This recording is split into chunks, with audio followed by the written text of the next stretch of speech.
Last time on the journey.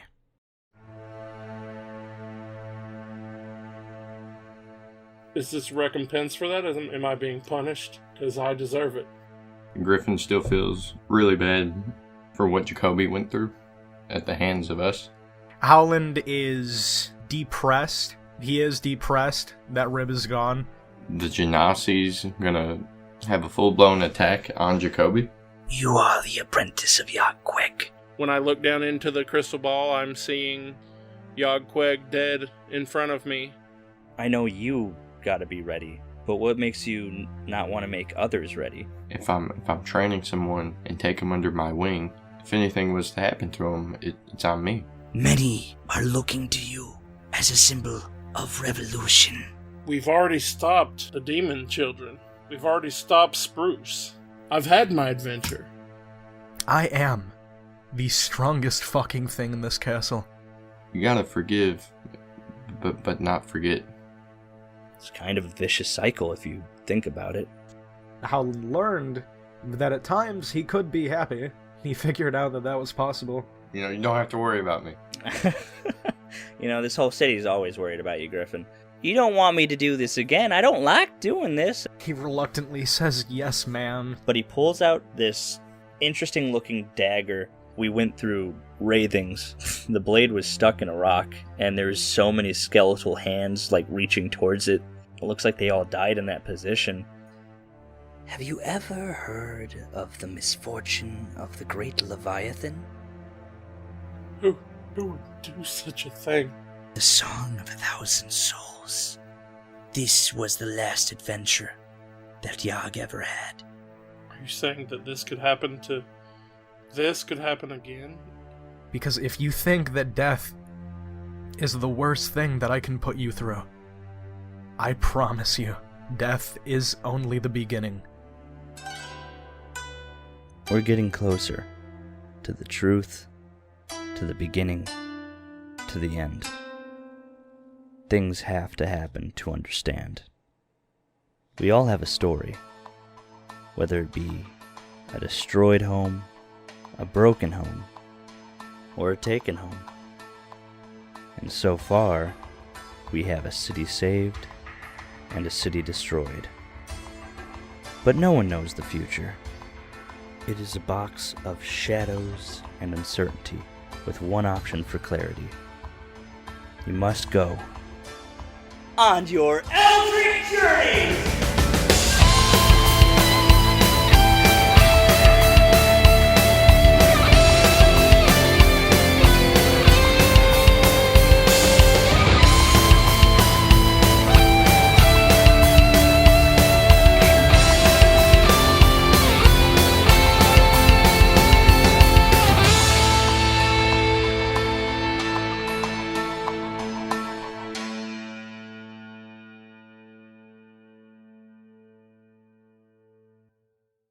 Oh my god. I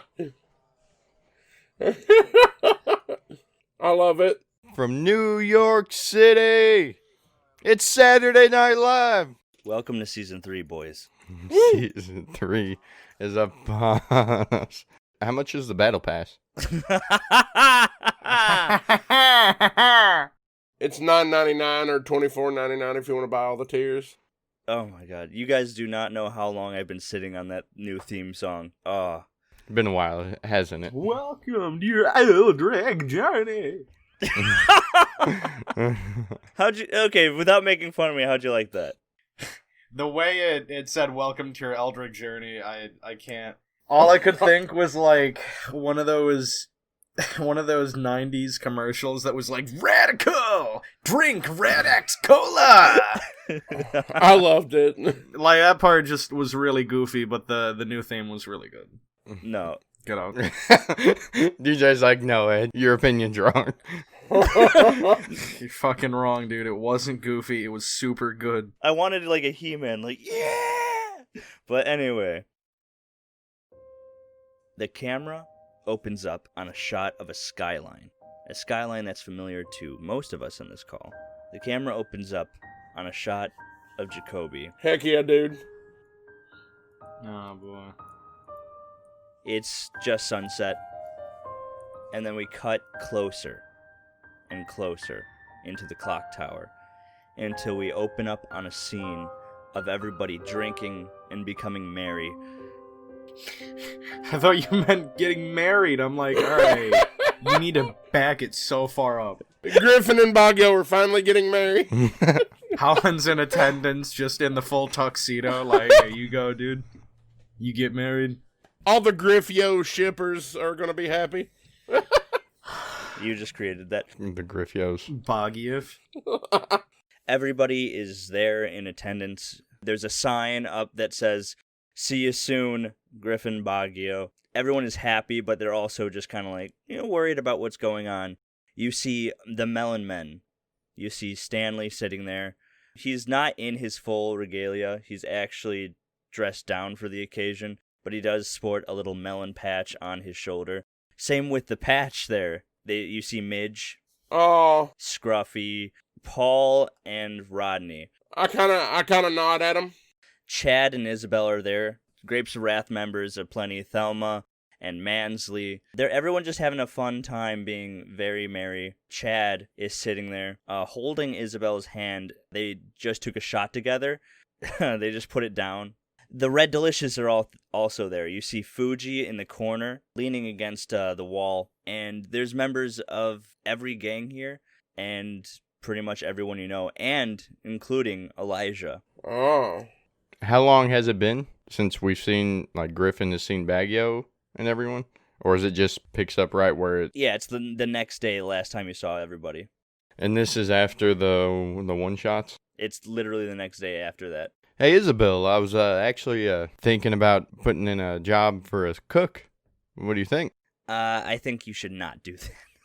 I'm going to be really honest with you, Griff. You did good job with the pizza, I promise you.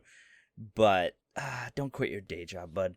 Griffin, you feel Bagyo pat you real hard on the back, and Bagyo comes up and goes, "I always liked your cooking."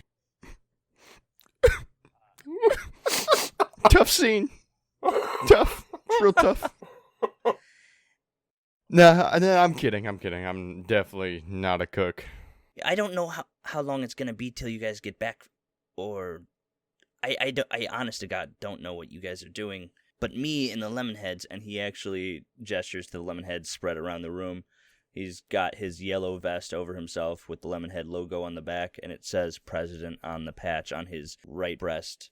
He comes up to you, Griffin. Chad. So, me and the boys, we don't do gifts very well, but we do this thing. This is kind of what we do. And so me and some of the other presidents got you guys some gifts. Chad unveils a package for you, Griffin, and he hands it to you. Oh, you didn't have to. I know I didn't have to, man, but everyone was doing it, And then Isabel elbows him in the ribs. I'm kidding, of course. Go ahead, open it. Griffin takes the package, proceeds to open it. What do I see? Inside is a new longbow. It is built very well.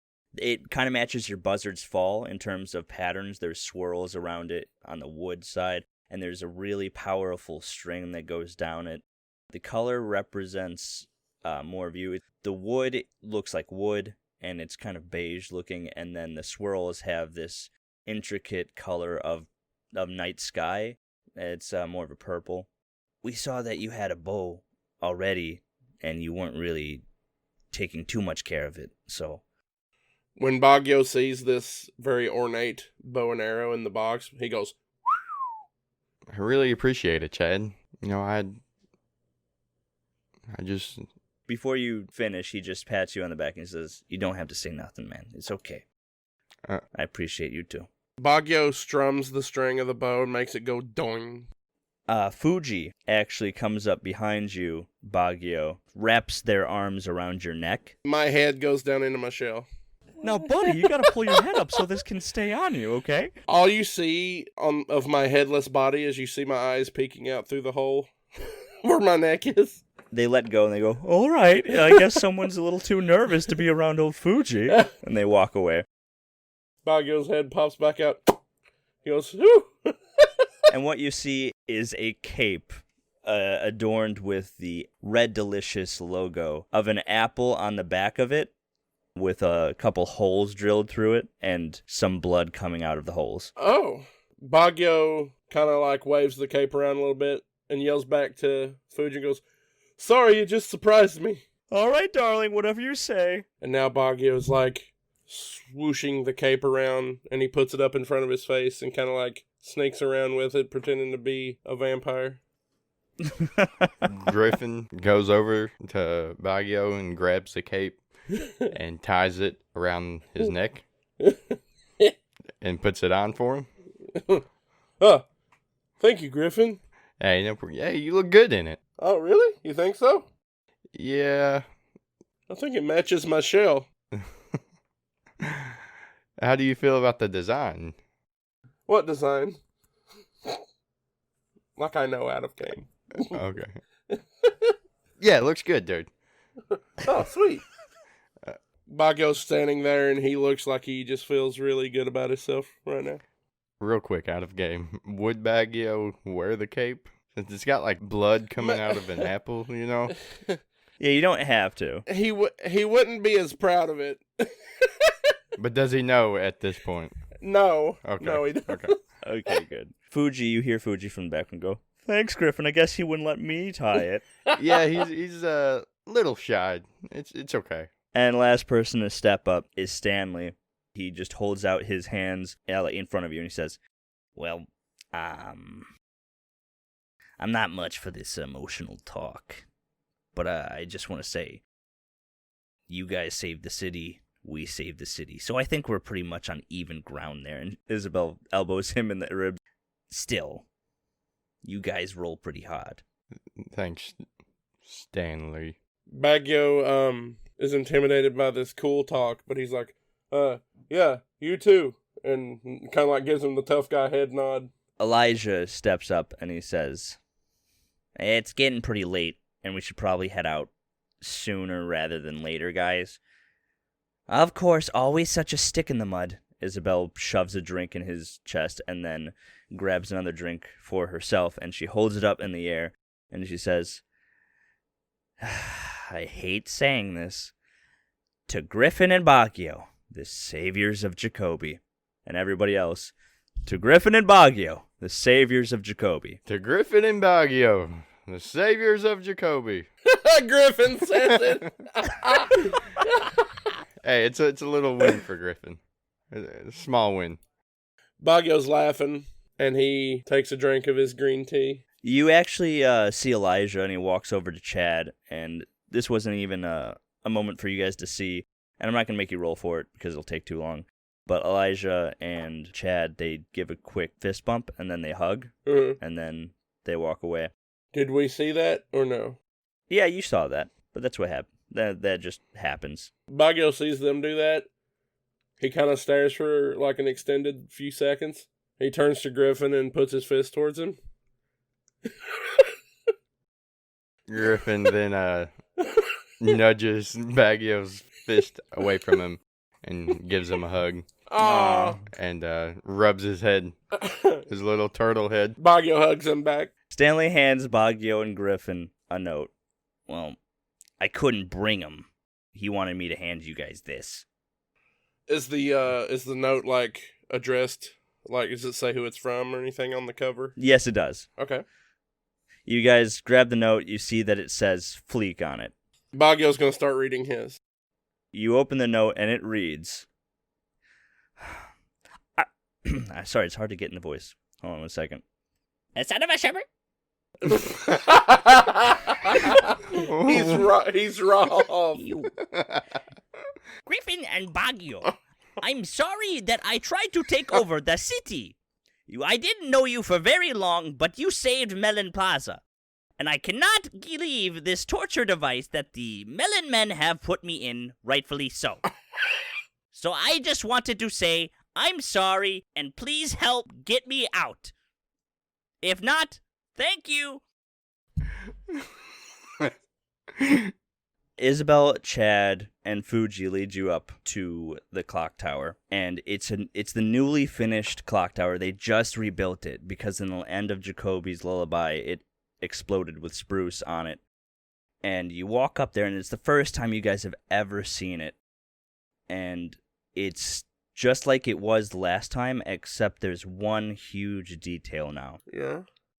There's a big statue on one of the ends of the clock tower. There's a huge statue of Lady Lullaby. Oh. Bagyo kind of rubs the back of his head in a guilt, reminiscing. It's the old statue that was in the Statue of Spirits down there, but it's newly colored. And if you look near her feet, you see a small turtle, and on her shoulder is a bird. Oh. Hey, that must be us.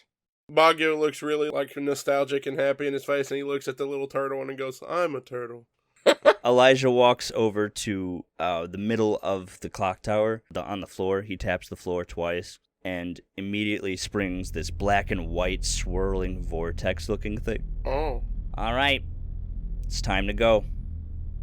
Bagyo reaches into his pouch on his side. He pulls out Kael. "Are you ready for an adventure, my friend?" Just please. I'm in it. Just please, anything but just fucking hugs and kisses. I'm sick of this. Bagyo gently kisses him on the forehead and puts him back in his pouch. He's crying in his pouch. Oh, that is right. He's a doll now. Yeah, I've got him trapped in Okay. the doll. And Elijah gives a head nod to Chad, to Isabel, and to Fuji. Fuji gives you a hug and a kiss. Isabel gives you a hug. Chad gives you a hug. Griffin acknowledges, hugs him back. It's been a real journey here, and something that I'll. One might even say an Eldric journey. It's been a journey here, and definitely made a lifelong friend. And just know that I'll carry this with me.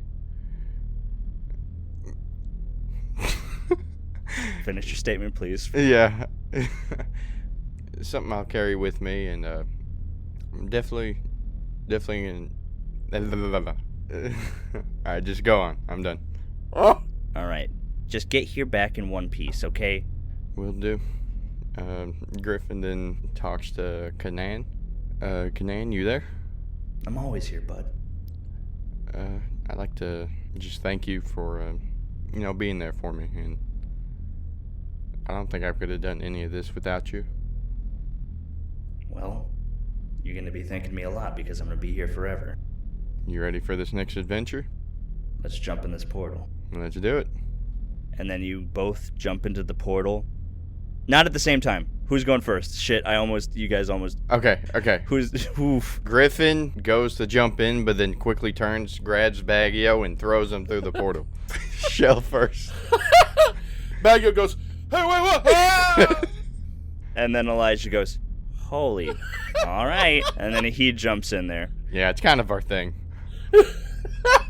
Well, have a fabulous time. See you guys. And then I leave.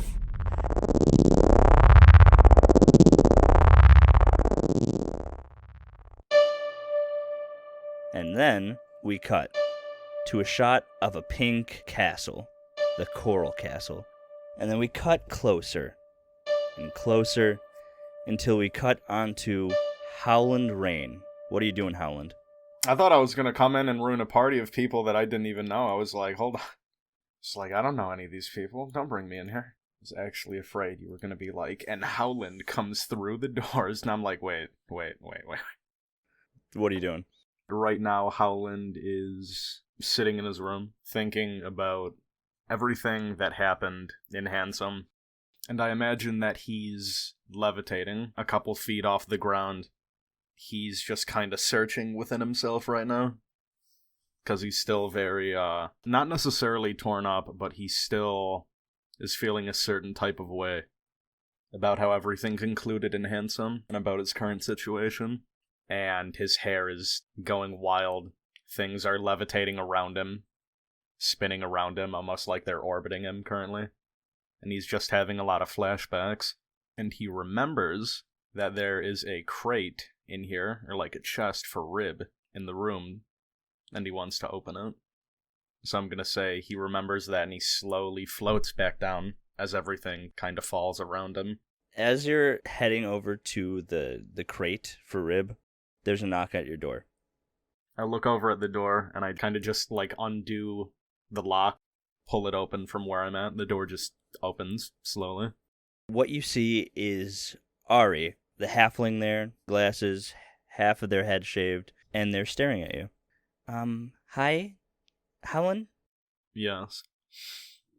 Hi. It's been a few days, and I wanted to see how you were doing, first of all, and then I guess I wanted to bring you out of there.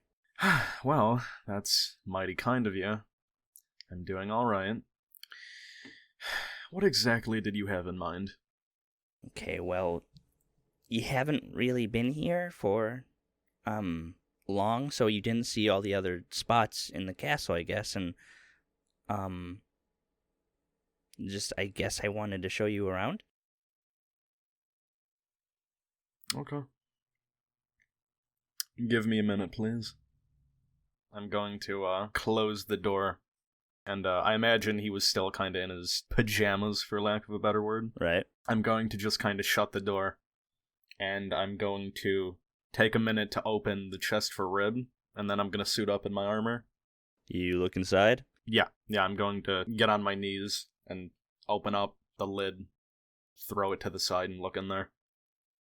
And you see a large crossbow that was pretty decently sized for Rib, even, I think big enough that even he would have an issue with holding, but it still packs a real big wallop, and there's a big arrow on it with a fine tip and a metal rod that goes all the way to the back. And then if you follow the gun where the trigger is, right where your finger might graze it a little bit, is an emblem, and on the emblem, ingrained in it, is a direwolf tooth. Damn, I'm gonna have to pawn that. No. So is that it then? Just a big-ass crossbow in there? And a note. Okay, let me read the note. Let me pull it up. Hell yeah. So Schmebble's always with you. It'll be okay, Rib. So I just kind of read that. I take a second to pause. I just sit there and I take a minute. And I kind of just absorb that. Then I'm still looking at the crossbow. I want to use Acid Splash, but not to, like, destroy it. I want to do the thing I did where I kind of make a little scalpel on the tip of my finger, you know? Oh, okay. So I imagine Howland gets up and he sits on the bed and he closes his eyes.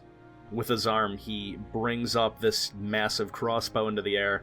And it's definitely difficult, like I imagine his arm is kind of shaking while he's doing it. And he brings it in closer, and I'm gonna carve something into the butt of this crossbow. And I'm not gonna tell you what it is right now, but I want it on record that Howland carved. The closest I'll tell you is that You don't have to tell me. it's a Knight's Congregation rune. That's what I'll tell you. And it does mean something, but I'm gonna carve that into the butt of the crossbow before putting it back in the box, and he's going to gently pick up the lid of this wooden box and carefully place it back on, with the note inside there folded up.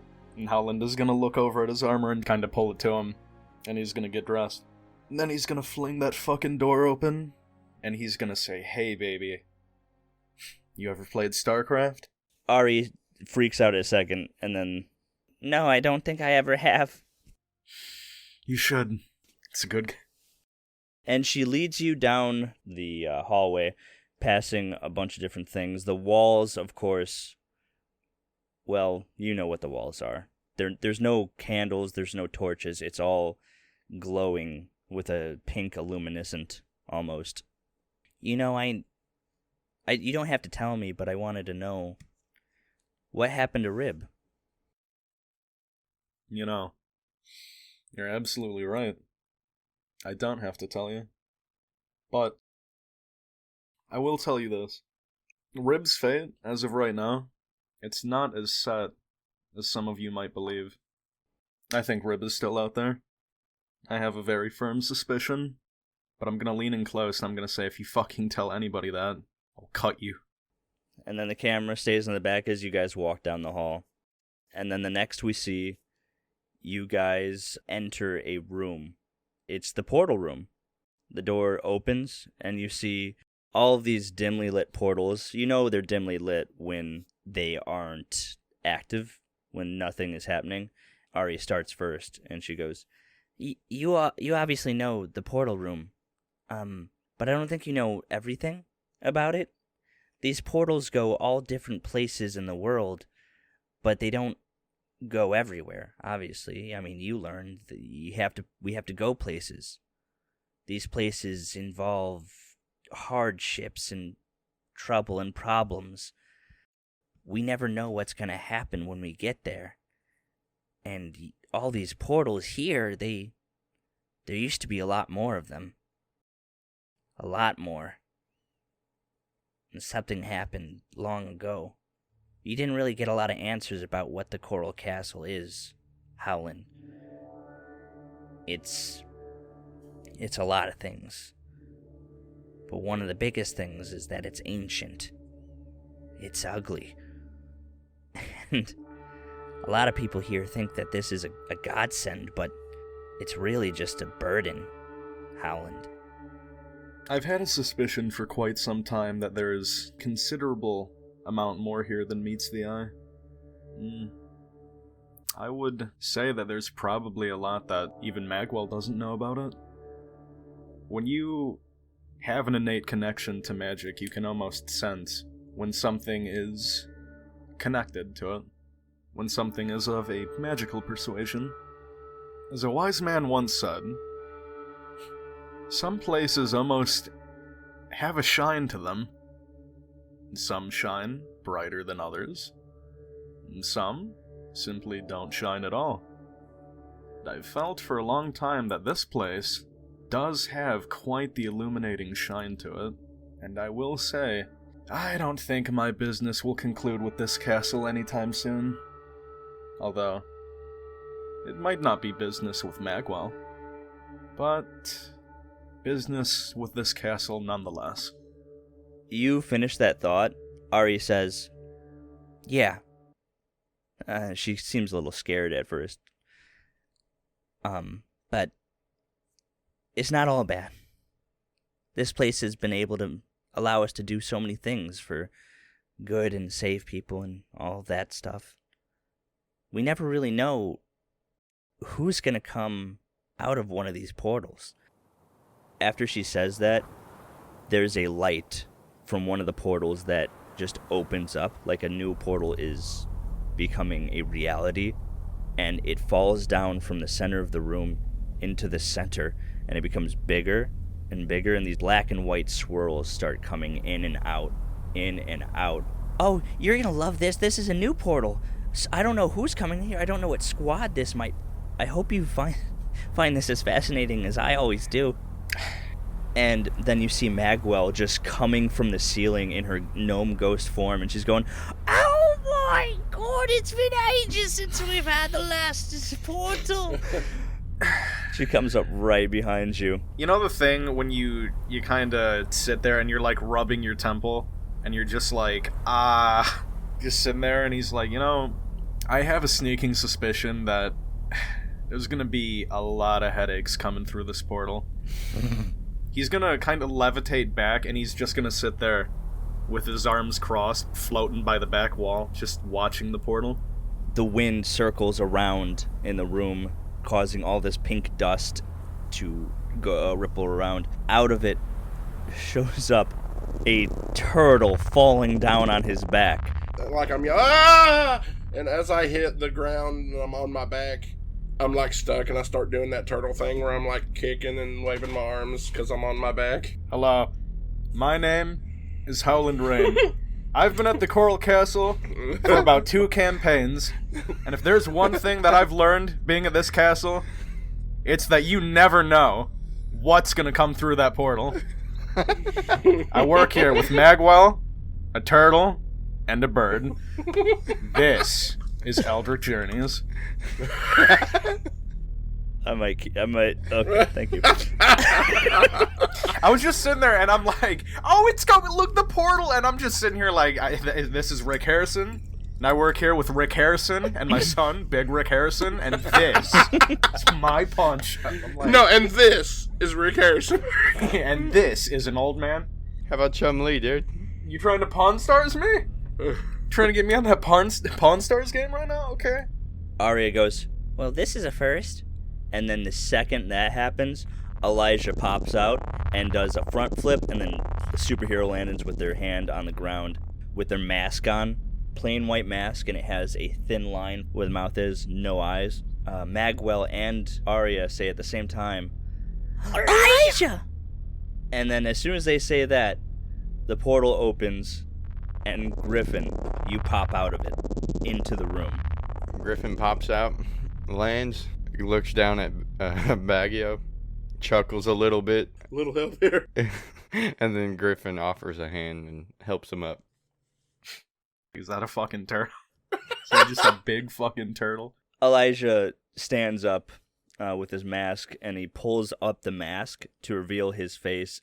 Eddie, what you see is a dark-skinned half-elf with this static pink cloak, half-moon-shaped glasses on his eyes, with a dreaded ponytail, like a dreadlock ponytail, little blonde streaks in it. Well, it's been a long time, girls. How you doing?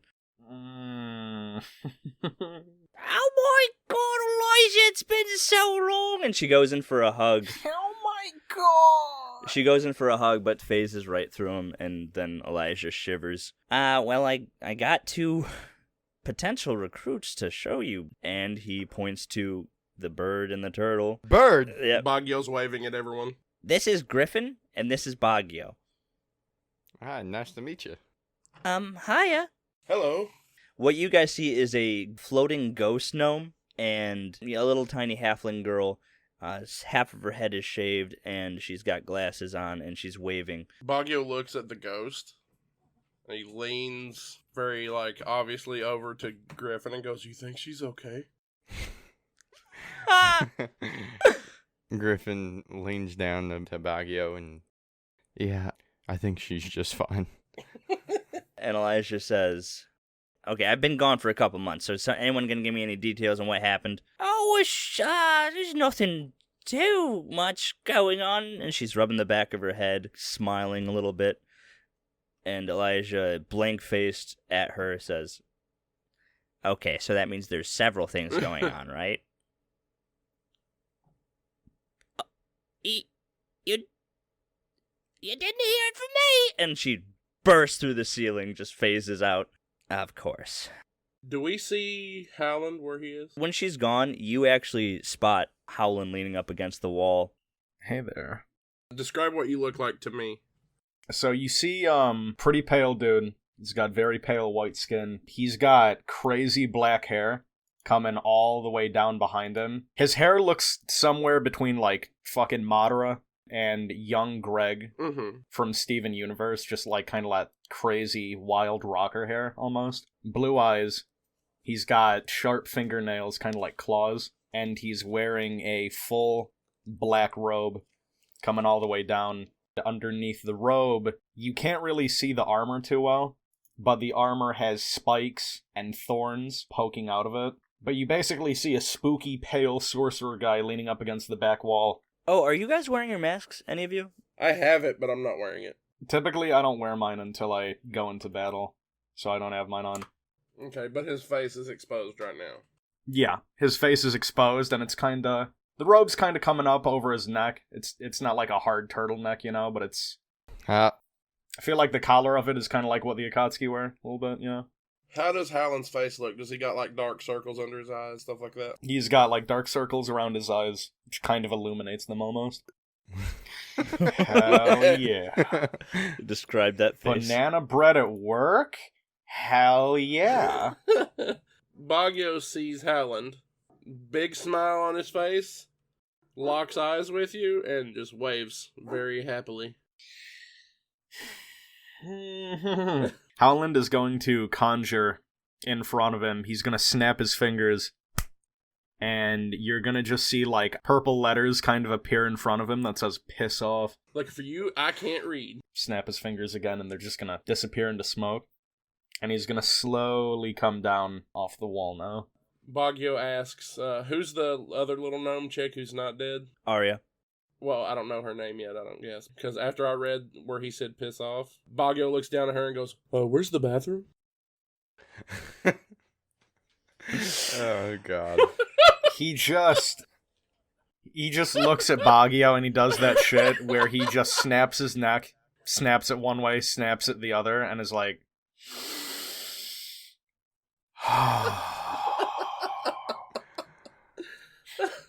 And he's just, it's in Howland's mind right now, and he's just like, oh my god, I just... Alright, just big smiles, big smiles, big smiles, it's fine, big smiles, big bucks, no whammies. Okay! Take a couple steps forward, and I'm gonna take a wild guess, and say that you must be Bagyo, and you must be Griffin. Yes, How'd you know? I am a turtle man. I have a beak. It's true. It's true, you do have a beak. Elijah, what are we exactly doing here? If all goes well, this might be your orientation.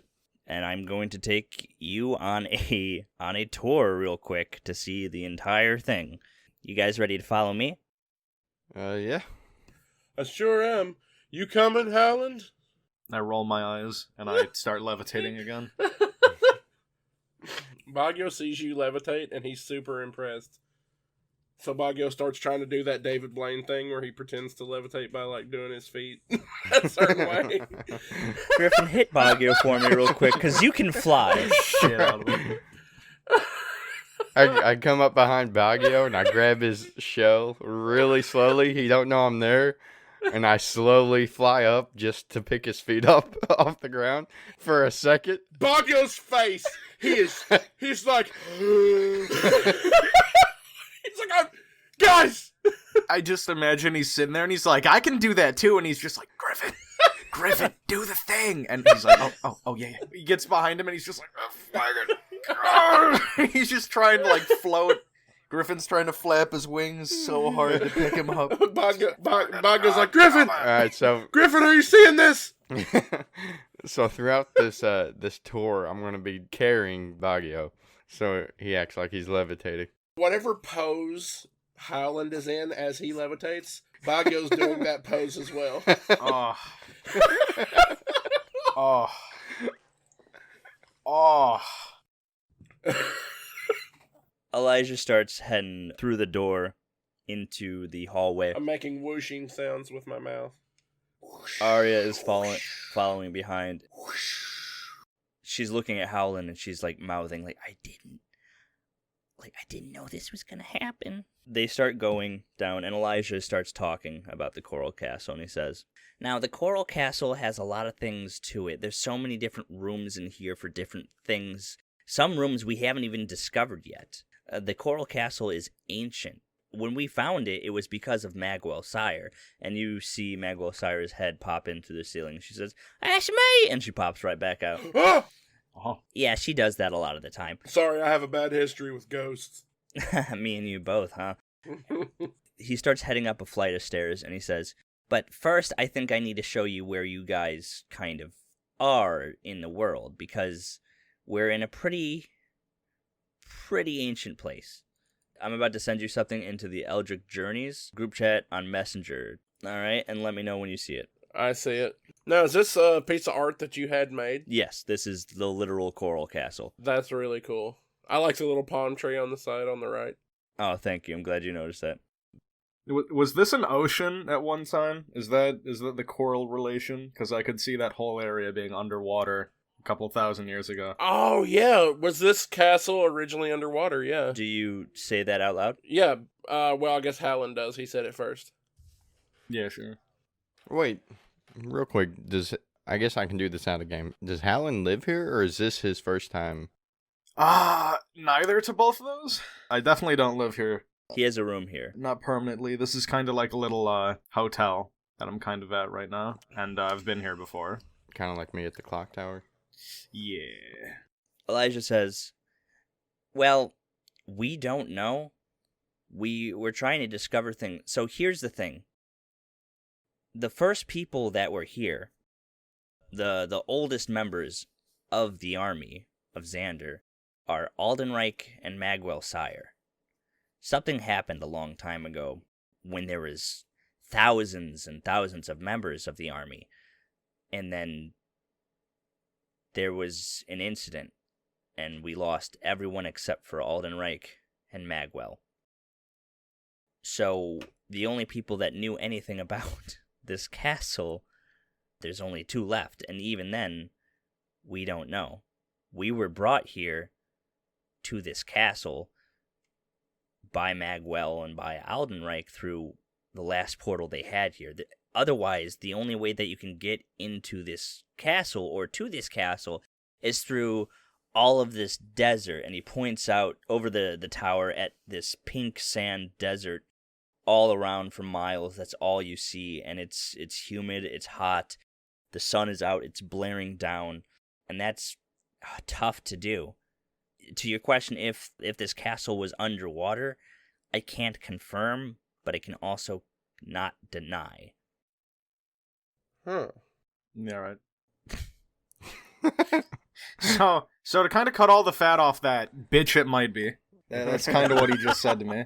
Hey, I've got a question. Was this underwater? Maybe. Okay. That's kind of how I was feeling about it. Thank you for reporting that. Bagyo licks the wall to see if it's salty. It's salty. Bagyo scratches his chin and goes, curiouser and curiouser. This doesn't happen in game, but I just imagine Howland sees that and he makes the shack like, ooh, face, and he just starts like, he gets out a little butter knife and he's scraping a bunch of the wall into a salt shaker. Elijah points at you, Griffin, and he says, hey, fly up a little bit. Just do a quick 180. Okay. And do I still have Bagyo with me? If you want. I'm gonna set him down for a minute. Oh, it wore off.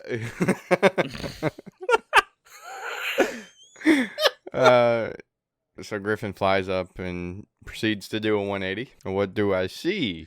You look around the castle, and you see that it's massive. It is huge. You can't understand why it's all the way out here. It is just a massive piece of architecture, and it looks like it's an amazing shape for no reason. Like, there's obviously parts of it that are destroyed and wrecked, but it looks amazing. Elijah says, it's huge, right? Yes, it's very huge. There's so many different rooms in this. Rooms that we don't know what they do, and rooms for nothing. There's rooms that we don't know what to do with, and there's rooms that are here that were put here. It just, we don't have enough people to fill them. A long time ago, you two asked me who I worked for, and I told you I didn't work for anyone. I work with. That's what the Coral Castle is. It's a group of people working together for one common goal. And it's, in my mind, a message of peace. To others, it could be a message of war, but that's not what it is. This is us trying to stop overruling dictatorships or people like the Genasi thinking they're doing good when all they're doing is causing harm. Arya speaks up and she says, yeah, and there's a lot of different places that we can go in the castle. This place isn't just a hotel like some would say. Yeah. I work in the Wizard's Hall where all the magic happens, where we all work together to try and discover new things about the castle, or we work together just on magic in general. We learn from each other. Of course, there's the theater. Arya mentions that, Howland, you remember that there is a theater where everyone goes, and there's a lot of times there's a dance. Yeah. More times than not, like there's raves happening almost every night to kind of keep people in spirits and to keep them not bored. Yeah. And there's so many different places. Howland, do you remember Delilah? She works at the Forge. Hey there. Yes. To who? Delilah. Oh, fuck you. Oh my god, I just got it. There's just so many. Jesus. Wait, was that like character Bagyo, or was that real life BJ? That song doesn't exist. Honestly, I'm pissed. I guess what I'm gonna ask is there anything that you guys want to see first? Is there anything you guys can think of that you'd like to see? You guys got a jacuzzi? Yeah, we got a pool in the courtyard. Oh, nice. How about a bird bath?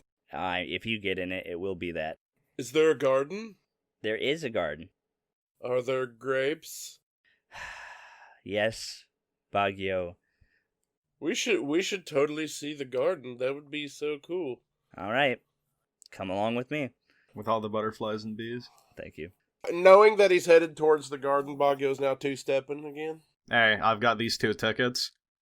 I'm gonna go check out the magic shop real quick. I'll be back. Ooh, magic shop. Yeah, right now. Let's go. I'm down. I guess I'll take you to the shelf. Well, you guys did here, and Elijah pulls out 2 pink tickets and hands one to each of you guys. Now, these are on my personal stock. I'll get Aldenreich to, I guess, give me more later because these things are important, and you'll see why. What is it? I just said you'll see why. Oh. All right, let's go. And then we cut to you guys walking down a flight of stairs, and then there's a wall of shadows, blackness, and he says, now don't worry about this, we'll just walk right through. And he walks right through. That's just an echo, gentlemen. You walk right through the wall of shadows, and he goes closer, and as you walk through the walls, you see a big wall filled with shelves from the top to the bottom, and in front of it is a table that kind of encircles the wall of shelves. Mm-hmm. And he walks over and he knocks on the desk a few times, and he says, "Hey, yo, Grin, guess who's back?" When he says that, an elf rises up from behind the shelf and stares down at all 5 of you, I guess. They have a mask on that only covers the bottom of their face, which is like a skeletal smile that stretches from ear to ear, covering up their mouth. And they have these magnificent blue eyes. I guess we want to show off the shelf a little bit, huh? And Grin just nods their head. Did I get a ticket? Yes. You guys both have tickets, and then I've got 2. I'm gonna say Howland walks up to it, and he's looking around, and he's just kind of scoping it out. He's just going through everything on the shelves that he can look at. So what's he seeing out of all these crazy magical items sitting up here, filled with wonder and glee? You hand in the 2 items to Grin, and then Grin opens the first and second shelf. And I'm going to throw into the chat here what you see. And you 2 see it. You only have 1 ticket each, guys, but these are the items that you see. Oh, Jesus. And this is what we see too? So immediately I want to ask, what is the mood crown? What's that all about? It's a crown that shows what your mood is. Oh. What's the best friend's amulet? Best friend's amulet is something that you give it to somebody else, and you are able to teleport to them in dire needs. Okay. Picture like a translocator, but with someone else you know. The always smoking bottle? It's an actual item in 3.5 that I play as well. Basically, it's a glass bottle. An endless amount of smoke is constantly pouring out of it, and you can put like a cork in it and stop it. Whenever it's open, smoke is constantly coming out of it, and a lot of people use it to make smoke screens, get away, stuff like that. So, like, let's say I wanted to use it as a smoke screen or something. Would you just set it down and wait for that to happen? Or would you... Like, how fast is smoke coming out of this? Is this like you leave it there and walk away? Or, like, you take a cork out of this and it's a huge smoke screen? Huge smoke screen. I think it very quickly fills up the room. What's the never-ending sack about? It's a never-ending sack of apples.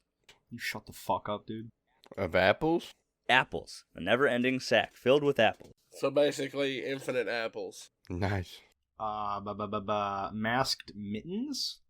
What's that? They give you advantage on sleight of hands. Okay, what is Stone Edge? Stone Edge is a rock that is actually a sword or dagger. And written words.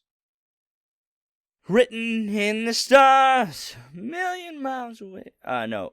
Written words are things that you can write right next to you, and then you can throw them 100 feet away to somebody else if you want them to see. Eddie, you gotta get that one. Oh my god, I just imagine it's a dire situation. Howland's like over dealing with something, Bagyo's over dealing with something, and then Griffin's dealing with something, and Howland's like, oh god, quick! And he just throws the words, and Bagyo just looks, he's like, what? And he picks it up, and it's like, Lamau, bro, that's cringe. Bagyo fucking dies. Griffin, you guys have one ticket too, so you... Now, I was gonna say, isn't this... For the first shelf, it's 1 ticket, second shelf is 2 tickets, third shelf, is 3 tickets, so on and so forth? Yeah. If I wanted to be a real piece of shit, I would convince Bagyo to give me his ticket right now. But I actually kind of want that smoking bottle. Is there a way at some point I could kind of corrupt that almost and turn the smoke into poison smoke at some point? If you take it to the Wizard's Hall and try to figure that out. What the fuck is the Wizard's Hall, bud? It's something that Arya mentioned earlier. Oh my god, you really want to go through the rigmarole? Of listening? Yes. Just give me the fucking bottle, baby. Grin takes your tickets. Bagyo runs up next, very excitedly hands in his ticket. He says, I want the best friend's amulet. I knew it. And Grin takes off the best friend's amulet, and it's a heart-shaped thing, says best friends on it, and hands it to you. Is it in 2 pieces? Yes. Bagyo runs over and gives Griffin the other half. oh, jeez. You see Elijah, and he says, oh, I see how it is. Thank you, Bagyo. Wow. Yay! Jesus. How do I... Oh, fucking God, gonna throw up. Well, I only got one, so what's a never-ending chalice? Is that the thing you put on... It's a never-ending chalice of apple juice. Wait. Of apple juice. If he turned that over and it was spilling out, would it flood the world eventually? Wait a minute. You could just pour one out for the homies and it wouldn't stop. Unlimited apple juice? Did I hear that right? You could, in theory, okay, if you really wanted to, you could buy that. And you could fucking tie that shit to the top of this fucking castle and you could just leave it. You could just fucking leave it. And you would come back and the entire castle would be filled in fucking apple juice. Oh my god. Or you could pour one out for the homies, but like for a really long time because you got a hell of a lot of homies. For all the homies. Is there any way that he can maybe like corrupt that and turn it into hard cider? Oh my god, yes. Turn it into Pepsi. Can we turn it into Beppis? Beppis. You turned a Coke into Pepsi. You turned a Coke into Beppis. Alright, what's the mood crown? The mood... Oh, God. No one wants it. It literally just shows your mood. That's it. It literally shows your mood. Really? That's it. It's a crown that shows your mood. And I'm just going to go ahead and ask just, what's the flag of dogs playing poker? I fucking knew somebody was going to ask about it and I was waiting. Uh-huh. It's just never-ending poker chips and Fallout. No, it's just a flag of dogs playing poker. Doesn't even do anything magic. I know. It's literally just... It's just art. All right, the Sir Pippins. I already know what those. Dude, you need those. Yo, get his shoes. You want to get Sir Pippin's jumperoos? But what's the tri-tip dagger? Tri-tip dagger. Let me see. Dagger. Adds 3 damage to any hit in close range. It adds 3 damage to any hit in close range? Yeah. If it's just on you, you can tell me, be like, straight up, oh yeah, by the way, Okay. 3 damage, dog. Not to be that guy, but you should also add some kind of a bleed effect to that, because tri-tip daggers literally make it so the wound so you can't close that. That's the reason. Like, anytime they're inflicted damage, yeah. Yeah. How do we get these tickets? Is there ways to get more tickets later on, or? Oh, yeah, shit. Okay, Grin actually points to a sign that says 1 ticket, 1 item, 1 ticket. You can trade in an item of yours if you want to get another ticket, once per visit. Oh, really? I just made the Shaq face. Ooh. Ooh. Once per visit. Thing is, this item, I believe, is at my house. The Sir Pippin's Yeah. jumpers? Yeah, it is at your house. Right. Let me just fly back real quick. No. Okay, David. Mm-hmm.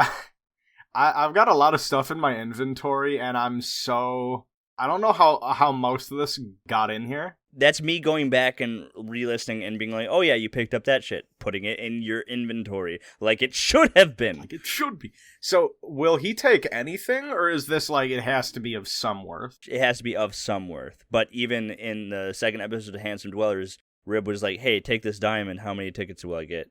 And she handed him a ticket for a diamond. It has to be of some worth, but they're not going to give you, like, oh yeah, here's a gold piece. Yeah, bud. I get it. It's gold. What's Bonesaw? Do you not remember Bonesaw? That's the dagger that Eric gave you. Bonesaw is ready. Yeah, okay. It's, the blade says... The blade says, I got you for 3 minutes. The inscription... I get it, guys. I get it. I said encryption. I meant to say inscription. People are getting on me. I said encryption 3 times. Inscription on it says fly free. Yeah, that is right.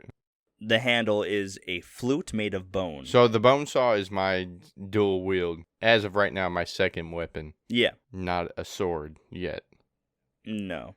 Okay, well, I would really like the tri-tip dagger because I think it fits with Griffin. But, so I'm just going to save my ticket. Yeah, that's usually how it goes. Will they take a ticket for a patented Noboru foam finger? Will they give me a ticket for that? They will give you a ticket for that. I feel like you're doing that just because I feel like they wouldn't, but you're like, yeah, no, they know who Noboru is.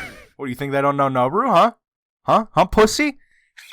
So yeah, I'm gonna trade in the Noboru foam finger for a ticket. Remember, 1 item, 1 ticket? Yeah, 1 item, 1 ticket, and it's once per visit, right? So I couldn't just do this shit. Yes. Bagyo runs up and says, do you accept? And he reaches into his bag and pulls out a handful of darts. So, do you accept darts? And how many darts do you have? 10? I'll give you all 10 for 1 ticket. Okay. Grin takes the 10 darts and takes the Noboru foam finger. Just for the sake of asking, because I don't know if it's ever been addressed, how many shelves exactly does this go up to? 10, as far as you know. Okay. Oh, damn. Just for the sake of looking, obviously we can't fucking buy it. But, like... What's on the 10th shelf? I was gonna, like... You need 10 tickets to unlock it. They can't. Oh, They're not gonna... Gay wad. Oh my gosh. We can't even see what we're working for? Why the fuck you gonna tell me this shit if I ain't buy it? The fuck's wrong with you? Why you gonna bring that shit out here if I can't see it? That's like going to the video store and you have that one little closet full of movies, but it's closed. Yeah, guess what movies they were? Yeah. It was porn. Yeah. And I couldn't unlock it because I didn't have 10 tickets, which was Right. I wasn't old enough. You weren't 10 yet. You were 8. Yeah. I wasn't 10 yet. I couldn't unlock it. So it goes up to like 10 shelves.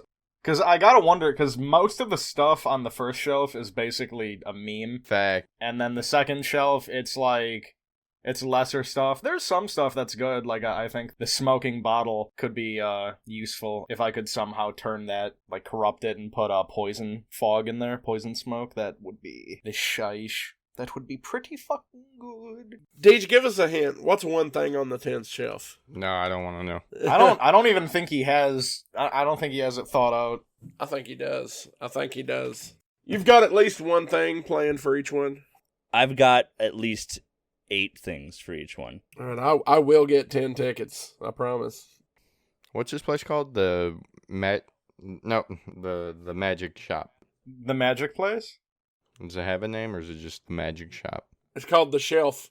It's called the shelf. It's called The Shelf?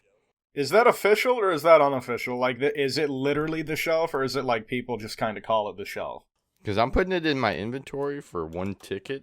Right, it's called the shelf. Just call they're pink tickets. Just put pink tickets. Okay, so you bought the smoking bottle and then traded. Yeah. I've got the smoking bottle, of course, with a cork in it. I'm just imagining I've got that strapped to my side next to my money bag of the ghost money. And it's never-ending smoke?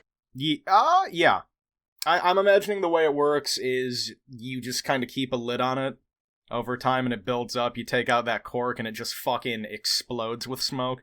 Dude. If you left the cork off of it, I imagine it would kind of be like a fog It would machine. just trickle out. Dude, what if you corrupted it to be weed smoke Yeah. Ooh. and just hotbox the whole castle, dude? Oh, dude, I can corrupt it and turn it into Axe body spray. Griffin, don't forget to put the best friend amulet. Ooh. And what does the best friend amulet do again? It lets you teleport to him.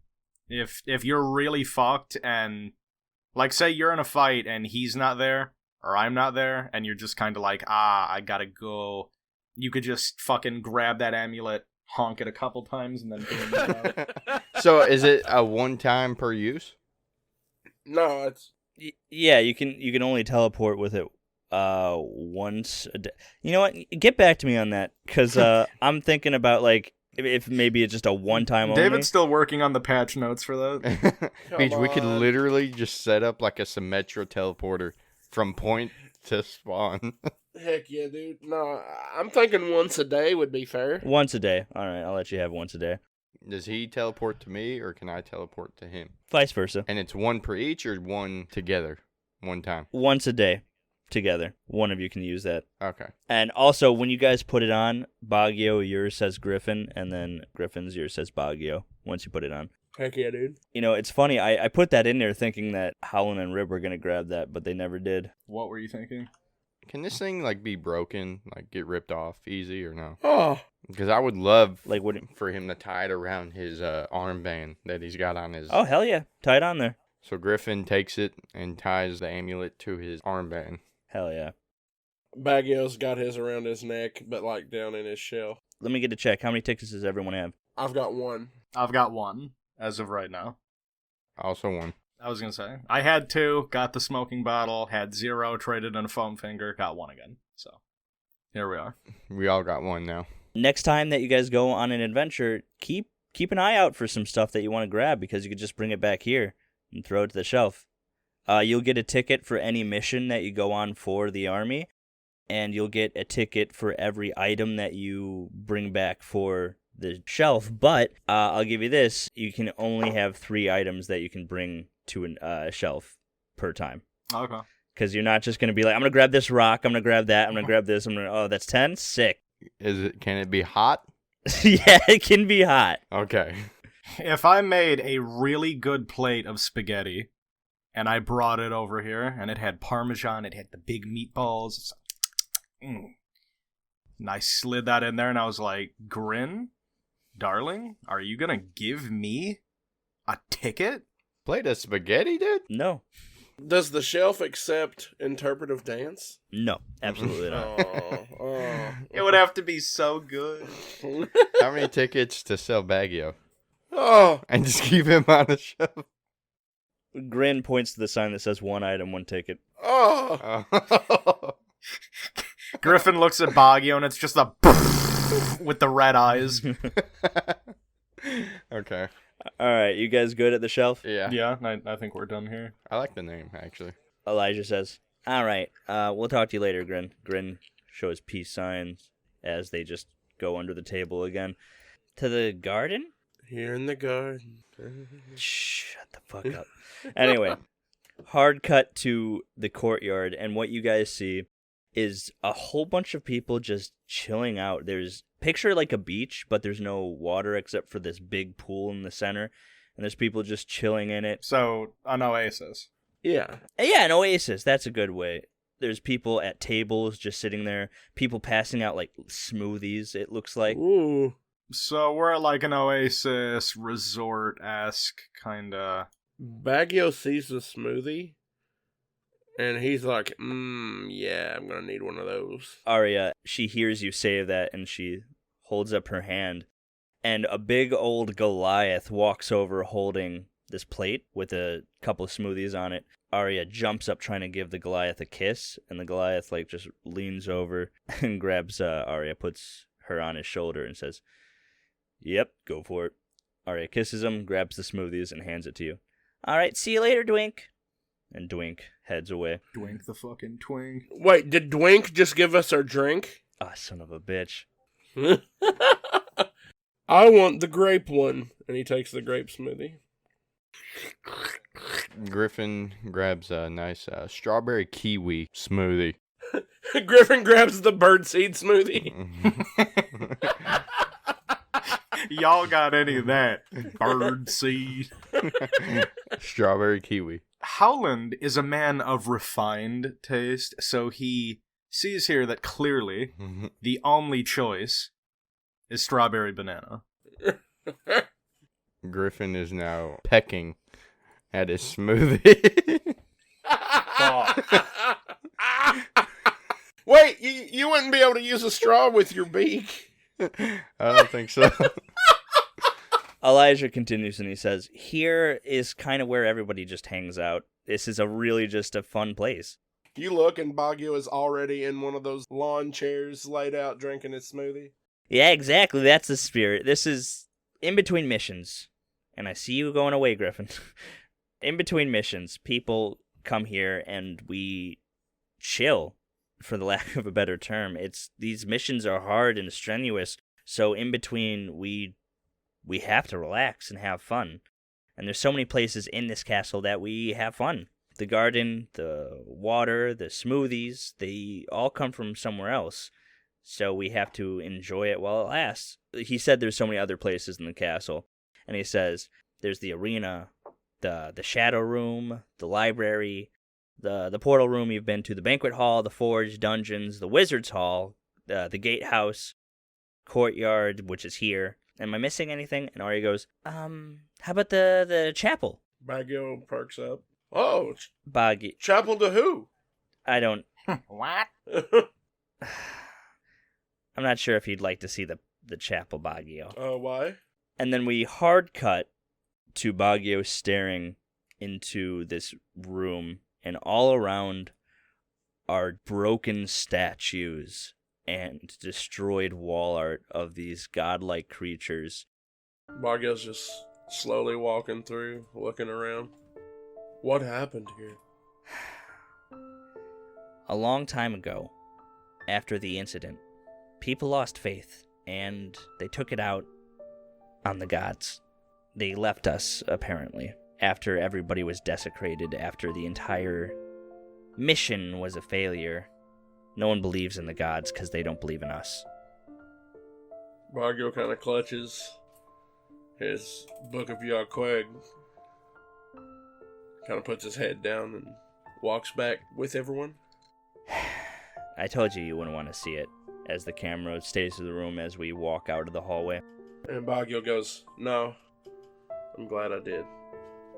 Just imagine Howland was sitting there just smirking the entire time. Smirk on his face, like, yeah, okay. Now, let's try to get out of that funk, okay? Because this part's going to be really fun. We walk near a door that is pulsing in and out of different colors. And he says, this is the go-to. He opens the door, and there's a sea of people. Like, not a huge amount, but like 100 or so people in here. Is this a club? Is this like a dance? It's a club. This is where the raves happen. Oh, yeah. Bagyo drops what he's doing and dances into the crowd. You jump in and the people are carrying you on your show. Bagyo starts using his martial arts skills to break dance. Griffin runs in and picks up Bagyo and starts to crowd surf him. Hell yeah. Nice. And then Griffin starts breaking it down. It's just really fucking loud, and I'm like, Is there food and drink in here at all? Like a bar. I mean, there's a bar, there's drinks around, and there's like peanuts. Peanut. Howland is gonna go pull up a bench at the bar. He's just gonna kind of hang out, and he's gonna pull little peanuts over to him from across the bar and just munch on some peanuts while he's sitting here. I imagine he's just like one at a time, telekinetically eating the peanuts, like, you know. Yeah, no, he just pulls a peanut over to him, pops it in his mouth, just like, yep. Elijah comes and sits down next to you at the bar, Howland. He just leans down and he grabs a peanut too and he throws it in his mouth. You guys see through the sea of people on tops crowd surfing, you see the person who's singing, and it's a kobold. Please tell me his voice is auto-tuned. If you tell me he's the weekday, I'm leaving. Who is it? I swear to God, the weekday, not the weekend. No, it's not the weekend. It's not the weekend. Call him the weekday, I'll kill you. The weekday. I have a name written down here, and I don't know how you guys are gonna feel about it, but Poon's cat. Is he a bard? yeah, What's his name? you don't know yet. But he's just singing out, and he's going hog wild, and the crowd's really into him. Bagyo goes up to the DJ stand where they're like playing the music. He slips him a gold coin and says, "Could you turn it down a scooch?" He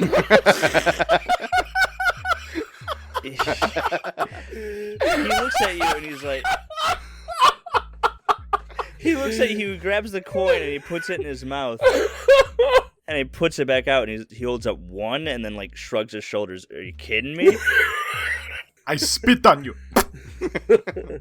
Bagyo goes, "Well, I mean, it's good music, and don't get me wrong, it's just a little loud.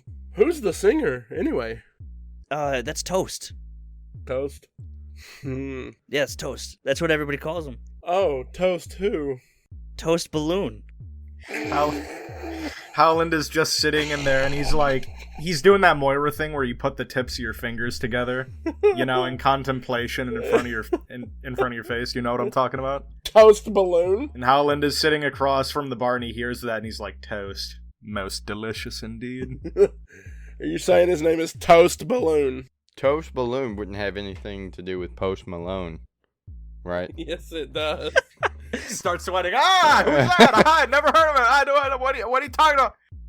And maybe if you go talk to Toast, maybe you'll see why. Isn't he performing live right now? Yeah, he is. How are you gonna talk to him? I don't know. How are you going to talk to him? I guess interrupting the whole fucking show. So, Bagyo's gonna shimmy over to the bar. He kind of bangs his fist on the bar to get the attention of the bartender. Bartender turns around, and it is a flamingo. Like a humanoid flamingo, or just a flamingo? A flamingo. Like the animal. Bagyo doesn't skip a beat. Bagyo's not shook by this at all. He goes, "Glass of milk, no straw." God. on the rocks. Bagyo hates straws. Give me some apple juice on the rocks. That is right. He does hate straws. Hell yeah. Get it? He's a turtle. Flamingo with the legs pours a milk and apple juice and tosses it to both of you. David, that wouldn't by chance be Freddy, would it? I don't know what you're talking about. Anything? Where's Griffin at right now? Griffin's still, he's busting it. Well, not now. He's, I guess, he's making his way to the bar as well. Bagyo's sipping his milk. He turns to Howland with a big milk mustache on his face. And he goes, "So, Howland, I'd like to get to know you since we're going to be working together." At that time, Griffin arrives at the bar and sits down. Elijah hears Toast start speaking and going into a different song, and he goes, "Oh God, I love this song. I'm gonna be right back." And he walks over into the crowd. I'm going to imagine Howland hears Bagyo say that, and Howland just picks Bagyo up with Mage Hand and puts him 2 benches down, like 2 benches away from where he was sitting. Bagyo claps and runs back to you and sits down and goes, "Do it again."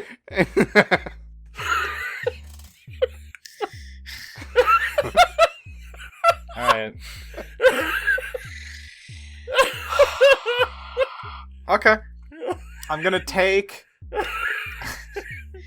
grab all the benches except mine, and I'm going to just put them on the other side of the room. Just float them over there. Alright, I am... Don't you tell me you can grab all those benches, because I don't buy it. No, it's not that. 1 second. I don't believe you. I'm gonna spend one of my key points to Step of the Wind back to Howland. Write that down. Key point. So Bagyo has this resource called Key that he has to use his special abilities. Okay. And Step of the Wind is basically like a really quick, almost like a teleport, but it's like I'm running so fast. You feel like a whoosh of wind, and Bagyo goes from being across the room to standing right in front of you, and he goes, "Wow, you're really talented with that magic stuff." Howland's contemplating murder. Griffin, what are you doing? I guess I'm on the other side of the room right now. Yeah. Do you move away from the benches, Griffin, or what are you doing? Okay, fine. Griffin then flies over the crowd back to Howland. What's your story, Howland? Hey, we're going to be working together. Yeah, you're right. You're certainly not wrong about that. I like you, Howland. And you exist.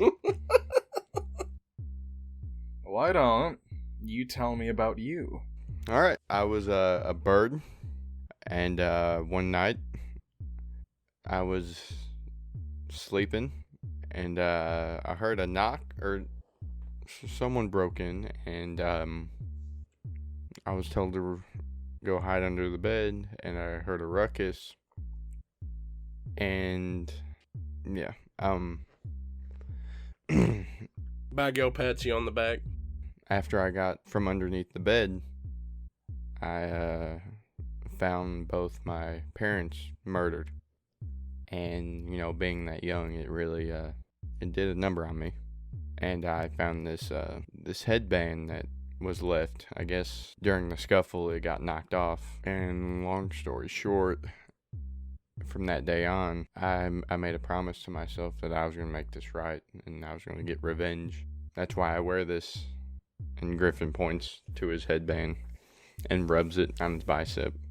This headband's just, a constant reminder of what I've went. It motivates me sometimes, but then I look at it and it reminds me. But meeting Bagyo here Bagyo goes. really helped me. Bagyo hugs you. It it changed my whole mindset basically. So ever since then we've been really good friends, and that's basically it. Howland is going to give that little kind of soft clap, and he's like, it's very noble of you, little birdman. Perhaps there's a bit more to you than meets the eye. I always wondered what it was like having parents. Didn't really have any myself. Griffin goes, I won't say everything. This is all that I've got left of my master at this point. Howland takes out Malik's eye out of his pocket and tosses it to Griffin. Griffin catches it with one hand. He starts to look at it. Is this like a flesh and blood eye, or No, it's a fake eye. Okay. It's like a magic glass eye. Okay. That is the only thing that I have left at this point of the man who saved my life. At some point in the future, I might tell you more. And Griffin looks at the eye and examines it. He's like, well, Howland, I really appreciate you telling me that. Since we are going to be working together, Yeah. it's good to start off on the right foot. Oh, but of course. He hands back Howland the glass eye. Howland grabs the eye and he takes a minute to just look at it, and he's like, man. Takes a deep breath and puts it back in his pocket.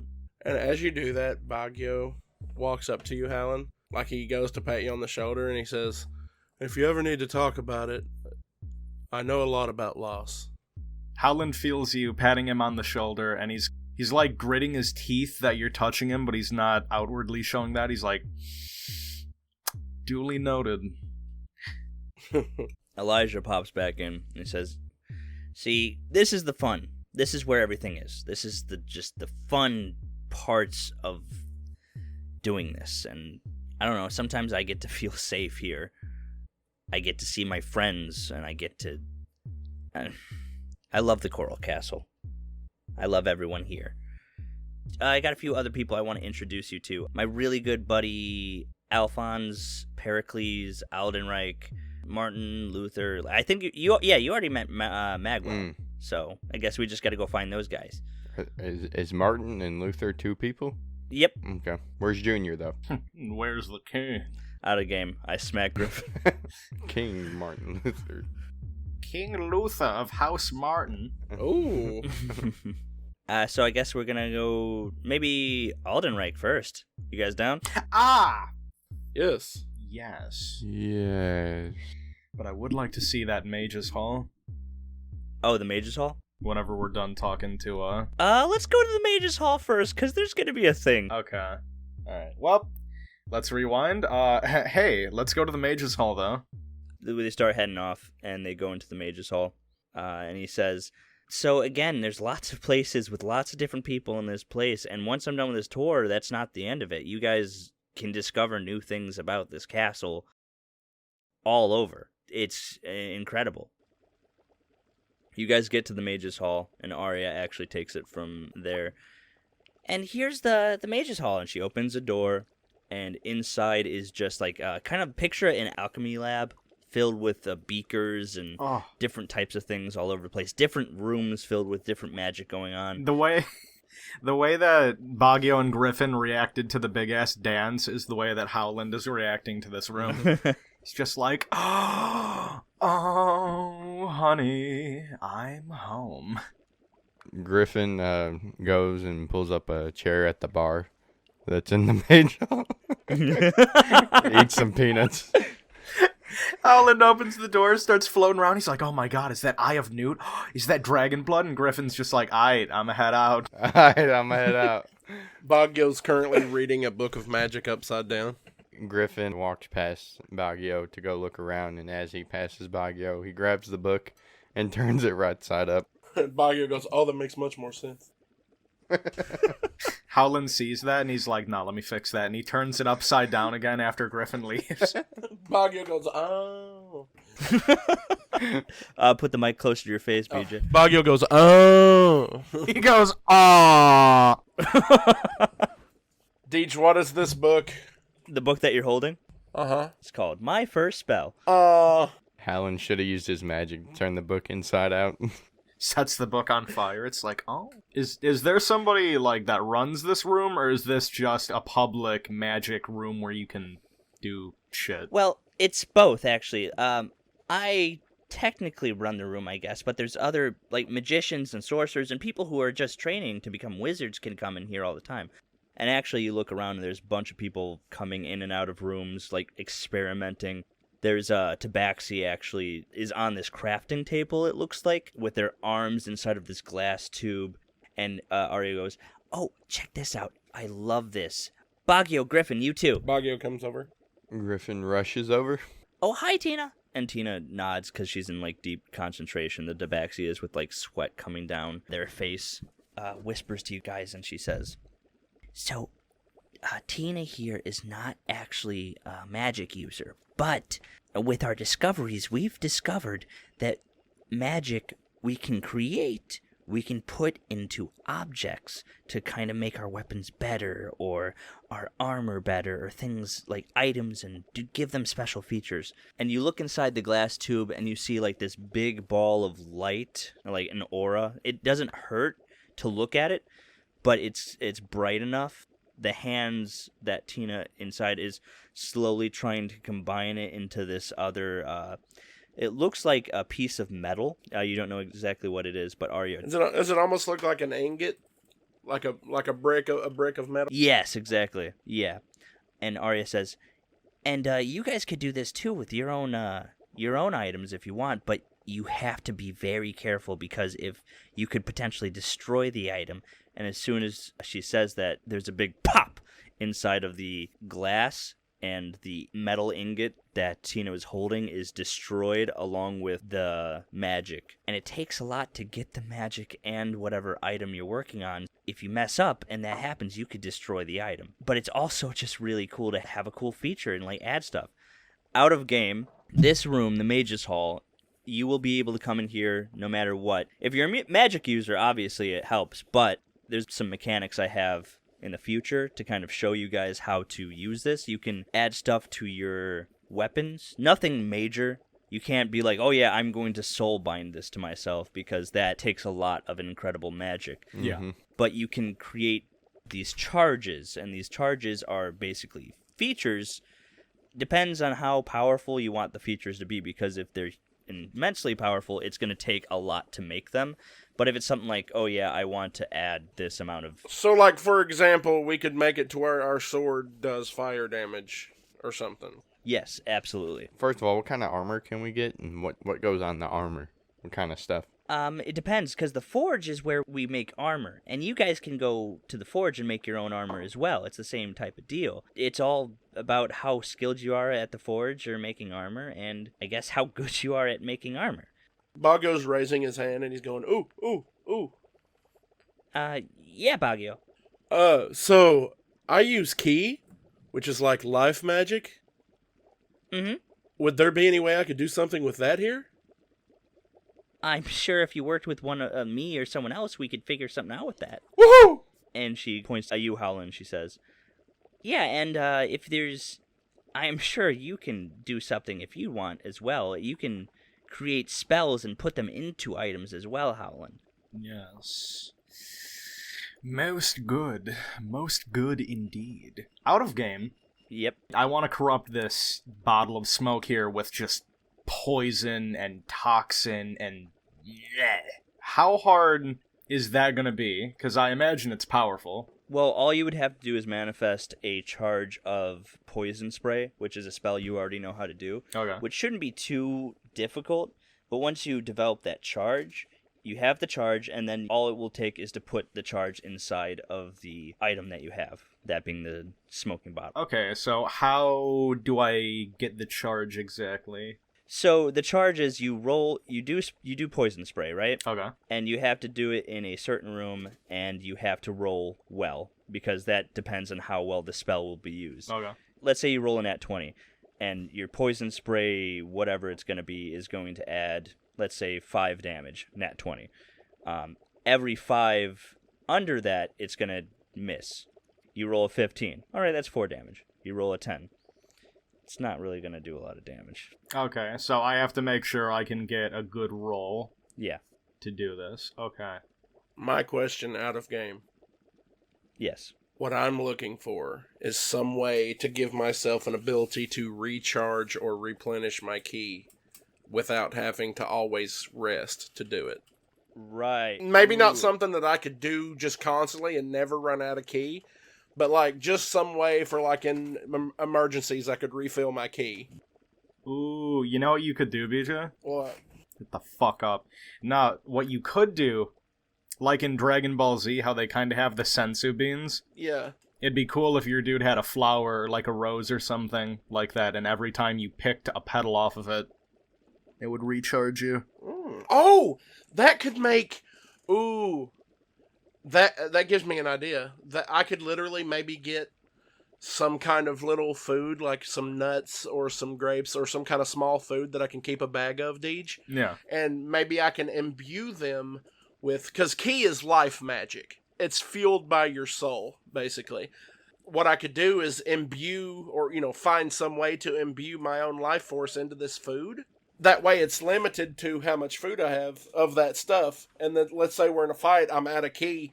I can reach into my bag and eat one of those grapes or one of those nuts or something, and some of my ki comes back. Yeah, I'd be okay with doing that. It just depends on... Yeah, we'll workshop it. I like that. Anything that you're thinking about, Griffin? Mostly, I'd like to make some armor and maybe be able to wear it. You do need armor. Well, not only that, but if you ever wanted to put something on your sword, Yeah. this would probably be the place to... But that's the other thing, too, is like, if you fuck up, Yeah. you could destroy your sword, especially you. Yeah, I'm looking for more defense Yeah. rather than offense right now. Especially because your sword, Griffin, isn't soulbound to you, so it could break easily. So yeah, just keep that in mind for the future. Arya says, yeah, we do a lot of discoveries here all the time on magic. There's just so many things that you can do. Are there, I'm sorry to interrupt you, but yeah, I would definitely like to work on my idea here, at some point. Do you have any monks or anyone familiar with ki living here? We do, actually, in the forge. All right, I'll definitely go look for them at some point. Awesome. And then Elijah sneaks by. All right, guys, I kind of want to go see Eldenreich real quick so I can introduce you and whatnot. So, follow me. Let's go. See you later, Arya. All right, bye. Bye, Arya. Later. That happens. Elijah leads with you, and out of game, how did Howland feel when Elijah mentioned Alphonse and all those others? He didn't have much of a reaction to it, especially because he wouldn't want to. In Howland's mind, he's still trying to, and this is all out of game, he's still trying to play off that, like, they're all dead and this isn't really a thing, Like, he's trying to move past it, when in reality it's not that simple. So Howland is just gonna show not a whole lot of emotion to it. He's essentially going to downplay it while he's here. They go to Eldenreich's office, knocks on the door. and walks inside. Howland, guess who it... Oh, Howland, what's up? And he opens the door as he walks in, and you see Howland, and he's got a black eye, actually. His neck looks like it's really red. And he says, "Oh, Elijah, it's been so long. How are you?" Is this like a Jack Sparrow type character? No, he's like a high elf, Mm. but he's got a big nose and a unibrow. Oh, He's got this armor that looks like it's all cobbled together. like all the pieces don't match and stuff? Absolutely not. He looks like his neck is all red. He looks like he's been in a fight. Elijah says, "What happened while I was gone?" Howland looks very embarrassed, and he says, "A whole lot, actually." Do you guys walk in? Yeah. Yeah. Howland goes in there and goes to the corner of the room and is just doing a meditation stance over there while kind of staring daggers at Eldenreich. Oh, jeez. Bagyo goes up to him and says, "Are you okay?" "I'm fine, actually. Nothing, a little few days of sitting." Elijah goes, "Yeah, this is Aldenreich. He's one of the original members of the army. Ooh. He's seen better days, I'll tell you that." And then there's a little bit of a chuckle from Aldenreich. He coughs a little bit. "Yes, I've seen better days, but there's And Elijah cuts him off real quick, and he says, where's the boys? Where's Alphonse? Where's he at?" And Aldenreich doesn't speak. And then Elijah continues, and he says, "Oh, is he still on the mission? He was on that before I left." Aldenreich doesn't speak again.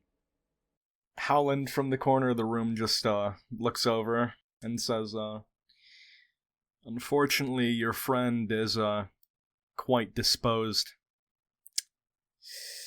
At the moment, disposed permanently, to put it to you like that." Elijah quickly snaps his head in your direction, and he says, "What?" I'm not going to go into a whole lot of detail, but myself and one or two other people were sent in to recover your friend Alphonse, as he went missing for some time, and the mission didn't exactly play out the way we planned it. Sorry to be the bearer of bad news, but your friend is dead. The second you say that, Elijah's face melts, because he was all jovial, and this hit him so fucking quickly. He looks at Aldenreich, and he says, "Who'd you send?" And Aldenreich doesn't say anything. Who'd you send? Him? Just him? Did you just send him?" Aldenreich says, "There was another." "You sent 2 people? 2 people? You sent 2. Only 2. I don't even know this guy. How long has he been here?" Howland has just got a smirk on his face. Aldenreich doesn't say anything. "How long has he been here, Aldi? How long?" "Almost 2 weeks." The table flips over onto Aldenreich, and Elijah says, "Get out. Everyone just get out. I'll talk to you later." Bagyo very respectfully turns and leaves. Howland is going to float past him. Not too audibly, but Howland's just kind of chuckling to himself about the entire situation. Griff kind of puts his head down, slowly walks out. Just real quick, where do you guys go? Do we have rooms? Bagyo don't know where to go. I'm kind of interested to hear what's going on, so I kind of wanna hang out. First roll, I guess. Do you want to roll an investigation to see if you can hear anything? Yeah. If you two also want to roll an investigation, you can. I do not. What is that? I don't have the... That's a 21. How high does it go? Well, it's a 20 plus whatever your... Yeah, you just rolled a 21. Oh, I didn't realize it added the multiplier thing into it. I was like, I thought this capped at 20. What's going on? Wait, Fuck. A 5 plus 1. All right, 6. You don't hear it, but Howland, you hear what's going on, and it's... How about Bagyo? Bagyo didn't even try. Oh, okay. He's not attempting. But Howland, you hear this muffled conversation happening, and you actually hear punches. Ooh. And you just hear Elijah go, "You sent 2 rookies without even their fucking painted masks into a war zone. You sent them to go get Alphonse. And he didn't come back because you're a fucking moron. Are you fucking kidding me?" And every time he says fucking, he hits Eldenreich, and Eldenreich is not, he's not fighting back. You know that he's not fighting back because he can't hear anything. He's not saying anything. It seems like there's just a big mess with shit being thrown around everywhere. It's not a good scene. Bagyo goes, "What are we doing?" Shh. Howland is just gonna look over with a face that can only be described as saying, "Shut the fuck up right now." Bagyo's like, "Ooh." I'll tell you one thing, Eldenreich. I'll tell you one thing right now. You may have been the original member, but I don't know how long you're going to be one in the first place. And then there's one last crash, and then the door opens and shuts as Elijah comes walking out and sees that you were just listening to the whole thing. Yeah, Griffin's over here whistling to himself. Obviously he didn't hear anything, even though he tried to. He sees you, Howland, and there's just a face. He's confused. Like, he's angry, but he's confused because he wants answers, and he says, "Bagyo, Griffin, I'm sorry you had to hear that. I got some stuff I got to do. There's going to be some empty rooms. Go ahead, pick your rooms, and I'll talk to you later." He looks to you, Howland, and he says, "We're going to have a conversation, too." Howland, smiling, floats down in front of his face. And then Elijah turns, and he heads in another direction. After that, Eldenreich. He walks out of the office, slowly, limping, and he stares at you, Howland. He's got another black eye, and he's got some tears on his face. And he says, "I'm glad to have met both of you. Bagyo and Griffin, I heard. I hope we have a better rapport than we did just now." Bagyo rushes over to him and is like, "Oh my god, what happened?" Hold on. Why are you pausing? What are you doing? I'm looking at my cards. You're looking at your cards? No. Son of a bitch. Eldenreich crumbled to the floor. Seems to be in a lot of pain. Bagyo gets down on his knees next to him, looking to see what he could do to help. I don't know what you could do to help, honestly. Let me look at my abilities. I'm going to roll a medicine check on him to try to, do some sort of rudimentary first aid. Can I do that? Sure. On a 16... Actually, it's an 18 because I got 2 in medicine. You patch him up a little bit, throw some bandages. He's able to stand now, and he feels better. He says, I'm so sorry about that. No. He's angry, and he has every right to be. I let pride and petty squabbles get in the way of my better judgment. I deserve that. But you two, Griffin, Bagyo, Howland, there's a few things that we give out to members of the organization, of the army, and I wanted to tell you. You'll have an opportunity to prove your worth in the initiation, to become members of the army, and if you haven't already understood or seen, members of the army are granted an ability. We each can turn into an animal, if you want that ability. Me and Griffin are already animals. You are animals in a different sense.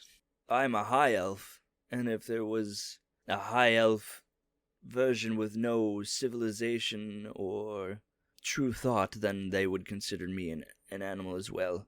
And he turns into a proboscis monkey. Hmm. Do you know what that is? Nope. Is it the one with the big nose? I was gonna say, that's Squidward Monkey, right? Yeah. I look down at him, and I'm like, well, It's interesting because not too long after I got here, I essentially got fucking cursed, as you can see, and I'm gonna turn into Frog Howland. Oh, that's cool. I point my little frog hand and I say, shut the fuck up. You shut up. Right now. All of you zip it. Man. Aldenreich stares at you, Howland, and he says, "This was not you came here because it was an accident, and you went into one of the traps. And it was an accident that you got this animal. So I am going to allow you a second try." Oh. Okay. I'm going to turn into normal Howland. As for you two, you don't need this ability. I want it. You can garner another ability if you wish. Some of us don't get Can that. I turn into a regular turtle? Because that would be awesome. I know you want to do that so bad. I think that's the stupidest thing in the world, but if you want Could you imagine if Bagyo could turn into a regular turtle? I know. That would be awesome! Everybody's running into battle and Bagyo's just... he's the turtle and he's going so slow. He's like, wait up! Like, everyone's rushing in. I'm in the very back in my turtle form. I'm like, I'm coming, guys! It's literally like the scene from The Emperor's New Groove. Griffin takes and turns into a fucking whale and he's just like, don't you say a word. I don't know about that. Can you turn into any animal anytime or one specific animal? One specific animal. Okay. To go back, this has to be an animal, right? Like, it can't be a bug or something. Like, it has to be an actual animal. It can be. Ooh, it can be a bug. But here's the issue. Yeah. You can't pick the animal. Okay. The animal picks you. Okay. That was the issue with your transformation, Howland. I'm going to tell you right now, Deej, if I get a blobfish, I'm quitting. Yeah, no, you would have every right to quit after that. I'm really like, damn, are they gonna have leeches? Maybe. No, there's a... Out of game, it's not a randomizer this time. Okay. But it's gonna be a surprise. But you will have a chance to tell me not to do that at that moment. He continues and he says, "That is, if you wish to join the army. Howland, if you don't wish to join the army, I will take away the animal, and you'll have nothing, and that's fine." But he coughs again, and he's like, "1 second. well... Bagyo smacks him on the back real hard. My neck, it hurts. Yeah, I'm going to use my most powerful attack. I'm going to use Quivering Palm on his back. No, I'm kidding. I'm kidding. Griffin opens his mouth and spits in it to lubricate his vocals. Oh, hell yeah. He looks horrified.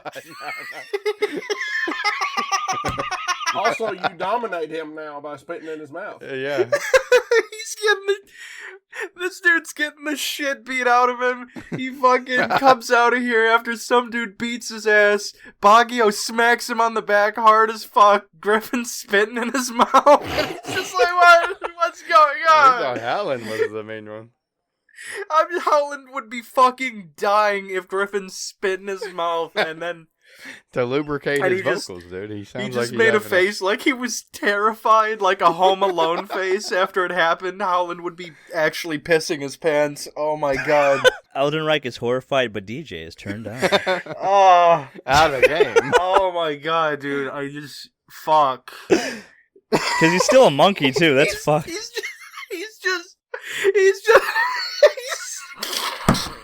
He's just talking and you just see Griffin spit in his fucking mouth mid-sentence and he's like, so loud.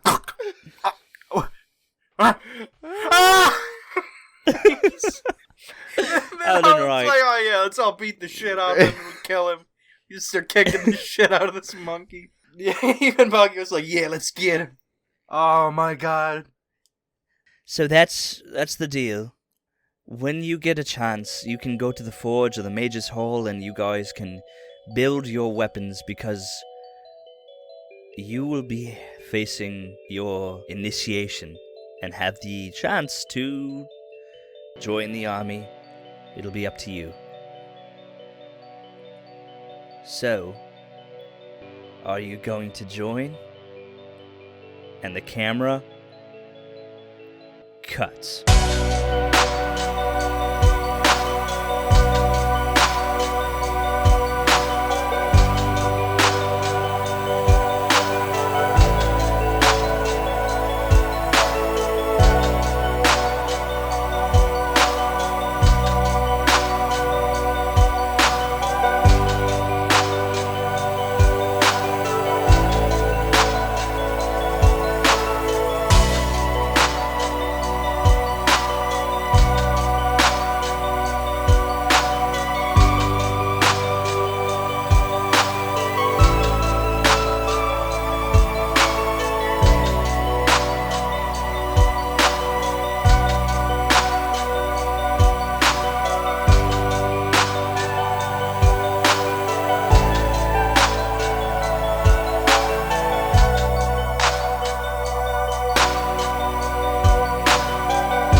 Just spits in So- his fucking mouth, and it's just... David, I need you to edit the bottom one with the glowing red eyes, and it's all distorted.